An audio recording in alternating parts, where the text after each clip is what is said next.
আমি আর এখন টাকা খরচ করে বাহির থেকে আইসক্রিম কিনে আনি না।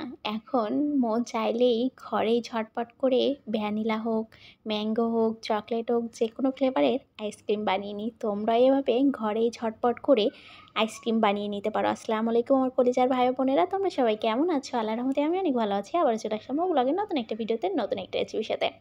আজকে শেয়ার করব হচ্ছে অরেঞ্জ আইসক্রিম। এটা অরেঞ্জ ফ্লেভারের ছিল, কালারটাও কিন্তু একটু অরেঞ্জই আছে। যাই হোক, প্রথমে আমি এখানে নিয়ে নিয়েছি কাঠবাদাম, পেস্তা বাদাম, সাথে নিয়ে নিয়েছি এখানে কাজু বাদাম, কিশমিশ।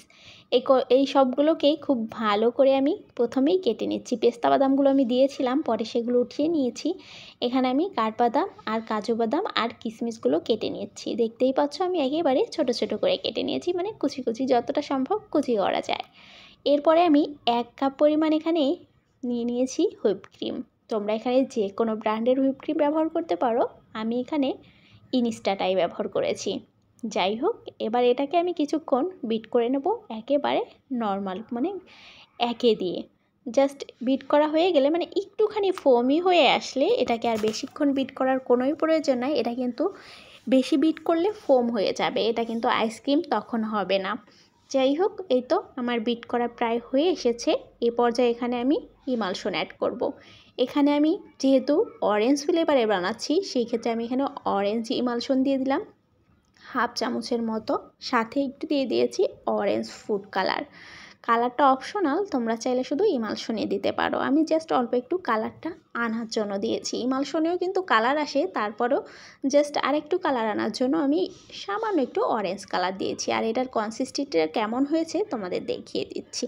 এটা কিন্তু অনেকটা ঘন করা যাবে না, যদি বেশি ঘন হয়ে যায় আইসক্রিম হবে না, এটা কিন্তু ক্রিম হয়ে যাবে। এই তো হয়ে গেছে। এ পর্যায়ে আমি একটা মোল্ড নিয়ে নিয়েছি, যে মোল্ডে আমি এই আইসক্রিমটা সেট করে ডিপে মানে একেবারে বরফ হতে দিব।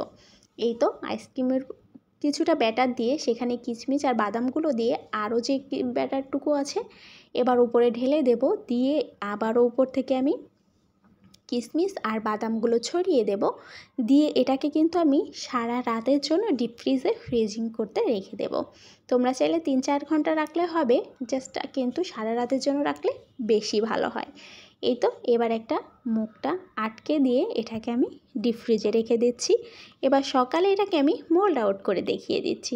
আলহামদুলিল্লাহ, আইসক্রিমটাতে এত মজা হয়েছিল যা বলার বাইরে। আর অরেঞ্জ ফ্লেভারটা আমাদের সবারই বেশি পছন্দের, এজন্য আমি অরেঞ্জ ফ্লেভারের বানালাম। আগেও আমি ভ্যানিলা বানিয়েছি, চকলেট বানিয়েছি, সেগুলো তোমাদের সাথেও শেয়ার করেছি। আজকে অরেঞ্জটাই বানিয়ে দেখালাম। কেমন হয়েছে অবশ্যই কমেন্ট করে জানাবা। আর ইউটিউব থেকে দেখলে সাবস্ক্রাইব করে দেবা, ফেসবুকতে দেখলে অবশ্যই ফলো দিয়ে আমার পাশে থাকবা, ভিডিওগুলো শেয়ার করে দেবা, অন্যকেও দেখার সুযোগ করে দেবা। আল্লাহ হাফিজ, আসসালামু আলাইকুম।